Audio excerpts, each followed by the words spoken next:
Welcome, and please be seated. Please give a round of applause for the second graduating class of Stella and Charles Guttman Community College. I feel gratitude to my friends for our friendships. I feel gratitude to the faculty and staff of Guttman Community College. My path is similar to the paths of my classmates. So many of us have come from different countries. So many of us have families who have stood by us and taught us life lessons. And all of us have found our way to Guttman. Now, individually and collectively, we will soon find ourselves on different paths.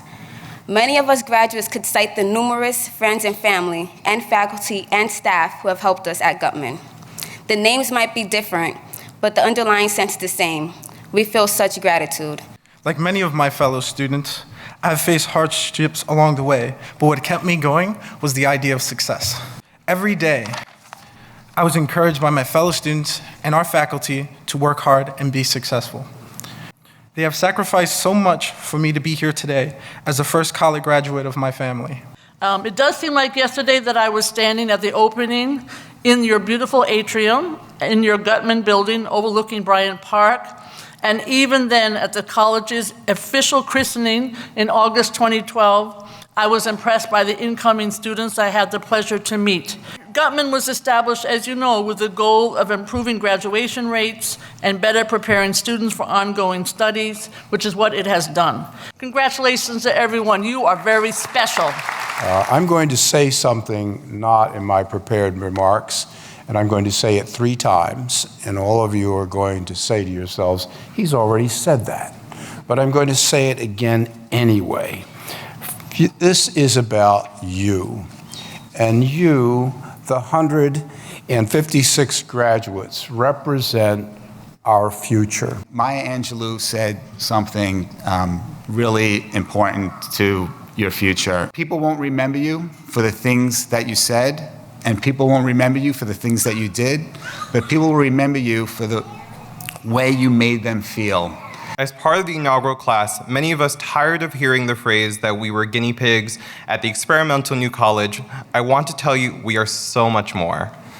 We are the students in class looking for community. We are the students taking risks, and we are the students who are the future leaders of tomorrow. Remember, your time is limited, so don't waste it living someone else's life. Don't let the noise of other people's opinions drown out your own inner voice. And most important, have the courage to follow your own heart and intuition. Peer mentoring inspires success, not only for the students served, but for the mentors themselves. We aspire for our students to be mentors in their personal and professional lives. Kelsey James personifies our peer mentors. The tradition of the lei was introduced to Hawaiians by Polynesian voyagers. It is a token to express reverence, respect, congratulations, and welcome. And as I look out, many of you are wearing the leis that we made for you. And on behalf of the Peer Mentoring Program, I would like to thank all of you for allowing us to be part of your journey here at Guttman. And as our journey to success continues, may the lei serve as a reminder of how far you've come and how far you have to go. Our time at Guttman has taught us many invaluable lessons about the world and about ourselves, lessons we will forever carry with us. In the name of Guttman Community College, we have donated not 1, not 2, but 25 chairs to be placed throughout Bryant Park, each with a plaque that reads a passage from Guttman's mission, supporting student achievement in a thriving, sustainable New York City. College has made me excited about the things I don't know. And education has given me the courage to explore them. 2 years have taught me that possibility is the child of uncertainty. Fear uncovers confidence, and curiosity fuels creativity. In 2 years, I've built a mountain. Now that I stand on this heap of lessons, papers, accomplishments, and outcomes, and see opportunity, risk, and even a glimpse of success over the murky, dank swamp of uncertainty. I will never have all the answers. But I don't want to. Because when nothing is sure, everything is possible. The college has a new model for education, especially in the first year. The groundbreaking work of John Gardner and Bessie Barefoot, the 2 people we celebrate today through bestowing upon them the President's Medal, has provided tremendous inspiration and influence on our curriculum. Betsy has had remarkable impact on higher education in our country and in other nations, supporting faculty, staff, and students as they work together to enhance their support of students and their learning. She's a co-founder of a project called Foundations of Excellence, which give campuses a structured process with support in making improvements. She's written many books, some for students themselves and others for those in colleges and universities who seek to learn more about effective ways to support students.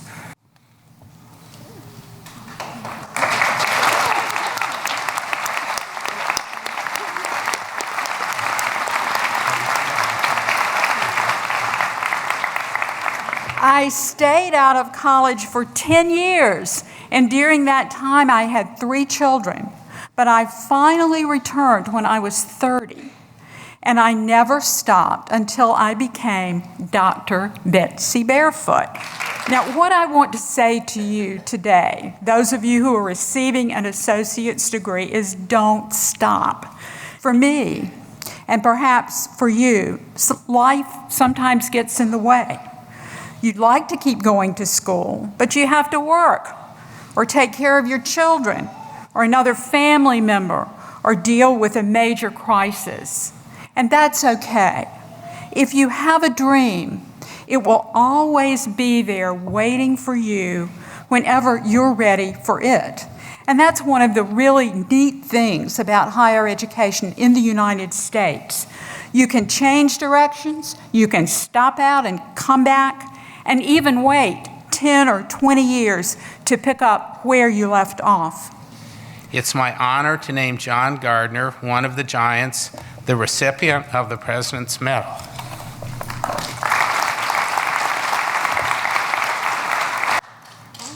No, you haven't. Thank you very much. Congratulations.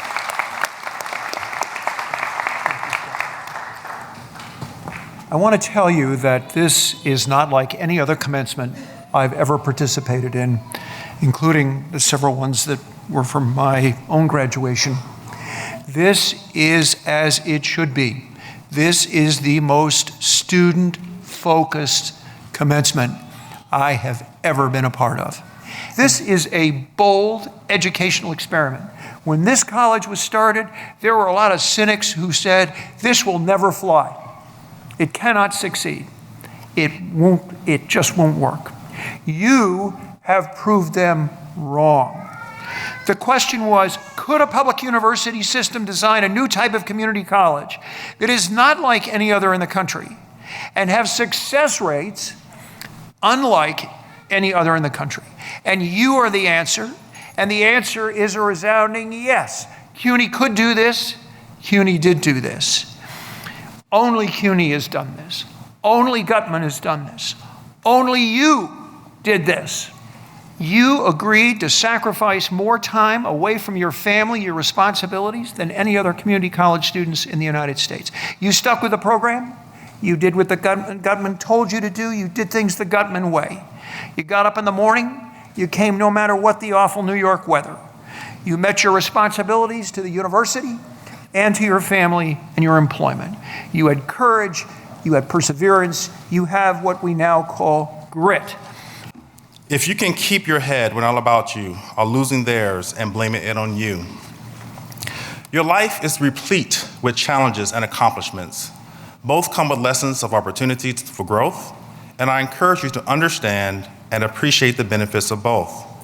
It is important to ground yourself in strength and wisdom, to know and trust yourself in spite of the chaos that surrounds you. Therefore, remain present and centered. My route here to here was not conventional. I struggled. I was left behind.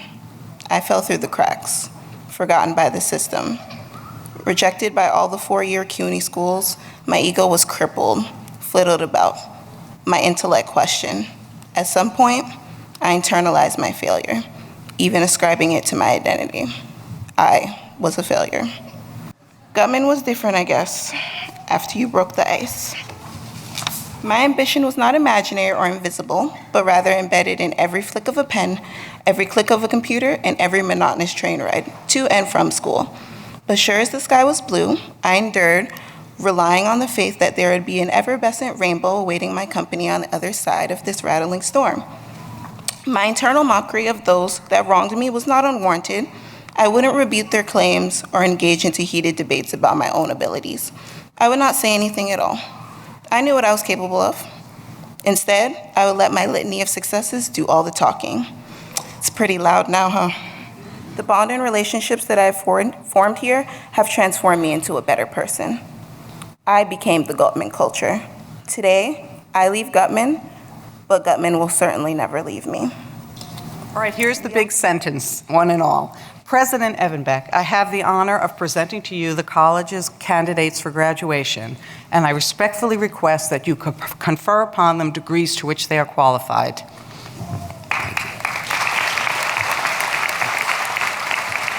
Will all graduates please stand?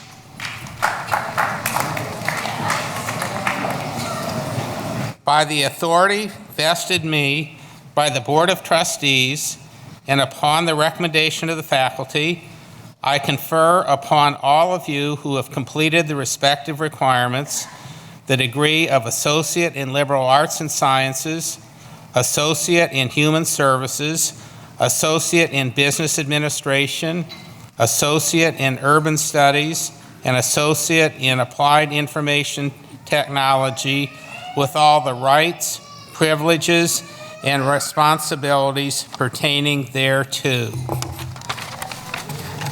Graduates, you may now turn your tassels from the right to the left of your caps, and I think we should applaud.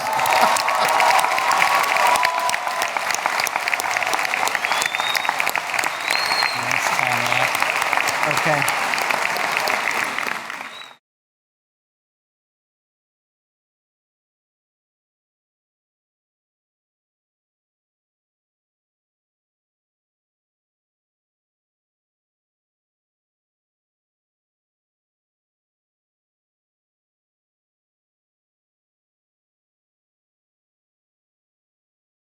On behalf of President Evenbeck and the faculty of Guttman Community College, I would like to congratulate all of our graduates and their families. With the conferral of the degrees completed, I proclaim our commencement completed.